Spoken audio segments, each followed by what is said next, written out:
Hey, hey, hey, welcome to another Valley Forged. Today I got a project that can be done by everyone. Everyone? Everyone!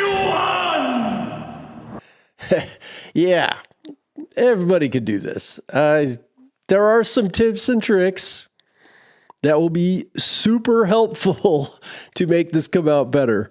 But in general, since mirror is reasonably cheap, you could practice. This is a good way to get to know your laser and just play around with some things and make something that is really cool, and everybody loves this. It was right back here. I literally just took it in and put it under the tree because my mom liked it so much. So this is what I made this particular one for. Because mirrors reflect all of these cool lights, right? And you have the tree and all the blinking lights and everything going on. It just looks nice. So that's what this one is for. But you can do anything with a mirror. I have seen the coolest, most amazing projects, and I'll try and put some up that I find, but none of them are going to be as good as some of the things that I've seen in the past from artists. I just wish that I had pictures of all that stuff. But yeah, cheap, easy project that looks amazing, and you could sell these. You could give them as gifts, personalized. I've done them for stores. It really comes in handy to have this skill. So we're going to go through this step by step. What I used for this project, I used 12 by 12 inch mirror that I got, I think, off Amazon. Pretty easy to get. I just got a box of like 6 or whatever. Wasn't that expensive. You can get little ones, like coaster sized ones, from a lot of the stores like Hobby Lobby or Michael's or whatever. And I get these 12 inch by 12 inch frames in bulk because I use them for other projects, Lord's Prayer crosses and different things that I make. And they really come in handy because I can get them really cheap in bulk. They often go on sale at like Michael's and different places, and you can get them, for a good price. Actually, I think I get the 12 by 19, is it? And I just happen to be using the 12 by 12 for this because it's better. I need painter's tape, and whatever colors, 2 or 3 colors is probably, best for this. 1, even easier, but it's really easy to do 2 colors. Pretty easy to do 3. So we're going to go through that. For this, I used red and green because it's Christmas. Perhaps some Windex or something to clean the mirror with, and a towel or whatever. So not very much stuff. And like I said, comes out pretty great. Settings, of course, are on you, but I will let you know, I just got the Adamstat Craft 40 watt. I had the 20 watt with the IR. They just came out with a 40 watt. Super stoked. Way more than I need for this project. If you have a 5 watt laser, you're still going to be able to do this project. All you're really doing is removing some of that gray film. It's usually gray on the back of a mirror. So that's really all you're doing. So one of the things everybody needs to know right away, never, ever, ever laser the front side of a mirror. Think about it. I mean, just use basic common sense. It's a laser. And so if you're lasering into a mirror, it's just going to reflect it right back up. And maybe your eyes, or that's why I wear these, or, it's going to put marks in your laser. It's not a good idea. It's not as difficult as, it may sound. Just don't do it, just turn it upside down. It's fine. All you're doing is removing that material off of the back. The next thing that I do is I take a piece of cardboard that's large. Actually, I used craft foam, but you could use whatever, paper, cardboard, whatever, just something bigger than 12 by 12 or whatever you're going to use. And then I'm using Lightburn, so I'm going to show you a Lightburn, but whatever program that you're using should be able to do this just fine. But I'm going to act like you're doing the exact same project as me and just think through it that way. I make a 12 inch by 12 inch square in Lightburn. And I put that in one layer. And then the next layer is whatever you want to do. So in this case, my Merry Christmas with a wreath around it. I center that in the middle, right? And I want them on two different layers because right now I'm not worried about my actual engraving. I'm just worried about where my laser is going to think this engraving is going to be. So I just turn on the layer that's the 12 by 12 square. I put the cardboard or craft foam or whatever down, and I actually focus it, and I cut out a 12 by 12 square. That's where my mirror is going to go. Okay? And so the only thing you really got to think about is focus. Now, I went ahead and focused on the backside of my mirror where it was going to be before I started, because I'm going to be able to cut out the cardboard, even if it's out of focus, right? But you could just focus it after. It's fine. The reason why I say to think about this, and if you did it wrong, it isn't going to be the end of the world. It's just going to be better if you do it correctly. These are the tips that I'm showing you that I've learned over time.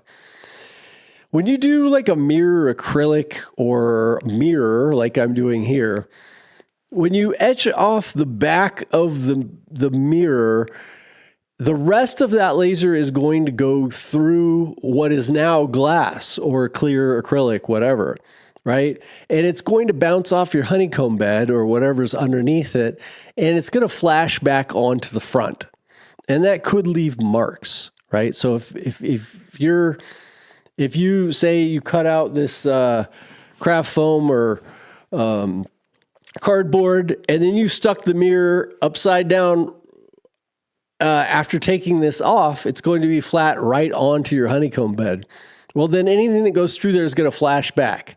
So what I do is, even though I've cut out a 12 by 12 square, I'm going to leave whatever that craft foam or that cardboard still there.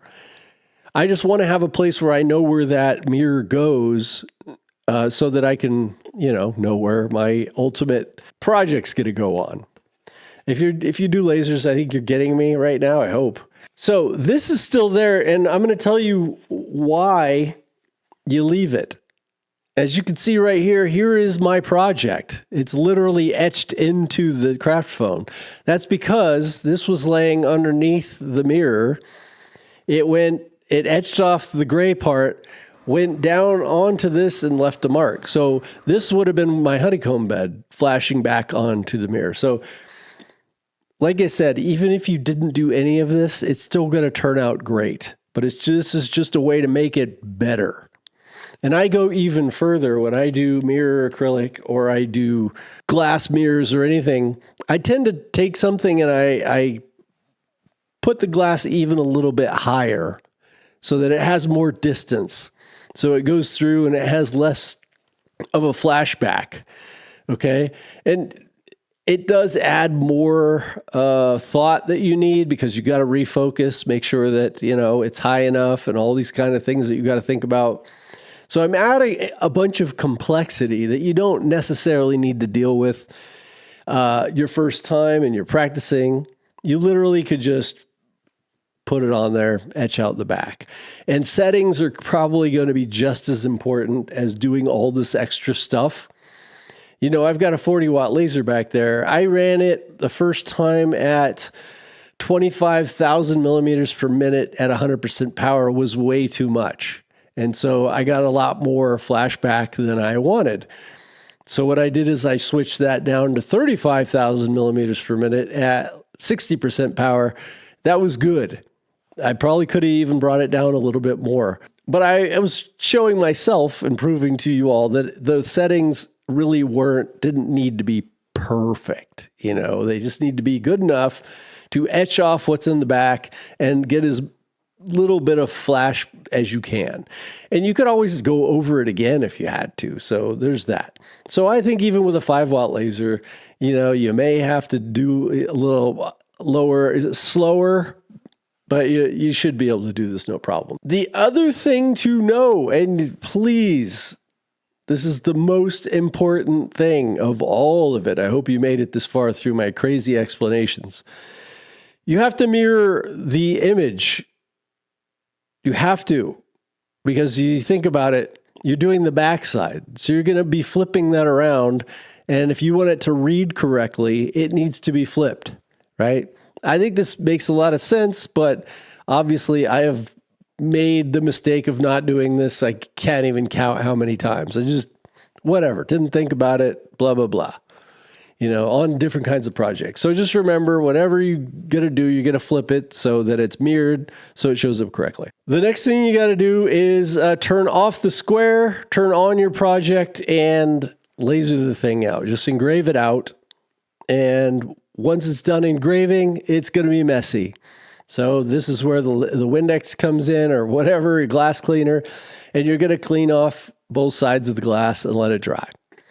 Now, once it's dry, this is where the tape comes in. So now you need some painter's tape, and you're going to tape off. If you do one color, you don't have to do anything with the tape. All you do is take the spray paint, spray paint the back of it. You don't even have to be careful. When you flip it over, it's going to be that color. It's that simple. It's really, really easy. Of course, let it dry. If you are doing two colors like I did here as an example, I just taped off the part that was red. And so the wreath around it, I just painted the whole back green. It's fine. You don't have to be that careful. Wait for it to dry, pull the tape off, and then just paint the red. And you don't even have to be careful now because all the parts that are green are already painted. So if you get that again, it's not going to make any difference whatsoever. So very, very simple. If you have three colors, you just do it one more step of like that, right? You paint the two colors you don't want painted. Then you take the tape off one of those, paint it, and then the other one and paint it. It's a pretty simple process. The more you do it, the better you get. And it looks super good. I mean, it's kind of amazing. It seems like it feels like you made a really cheap and easy project, but it looks like way better than that. And you'll get a lot of great comments. It's happy around my house right now. So after it's all painted, then of course you've taken the tape off, you let it dry. You got your picture frame. So now you just take the glass out of the picture frame, you replace where the glass was with your mirror, and then you just put it back together. You're done. As I said, cheap, easy project that can be done by everyone. The more you do it, the better you'll get, and you can do more advanced things. And this is a very simple one, but you could get all kinds of detail, and hopefully I'm putting some pictures up of that kind of thing. You could really make some cool stuff. So great project. I think everybody should learn. And I would love to hear, what did I miss? Are you confused? How'd the project work out for you?